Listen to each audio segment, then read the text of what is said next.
Ini hutannya luas. For those who don't understand, we are entering a forest reserve.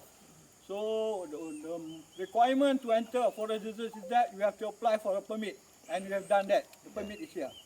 Okay. Thank you.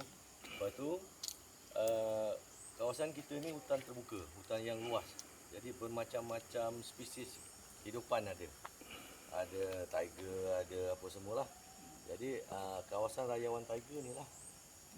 Sebab ni sekarang kita kenali sebagai PCA. So the forest we're entering is a big forest with many wildlife species inhabiting it, including the tigers. And this forest happens to be the trail, the living trail of the tiger. You go around the trail and all the way around. Panti Conservation Area. And this is also a conservation area.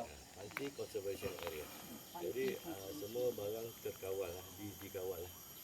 So everything is a sort of guided. So we can't simply go and pick up things or cut down things and bring it out. Dikawal oleh Jabatan Perhutanan dan Jabatan Perilitan. By Perhutanan,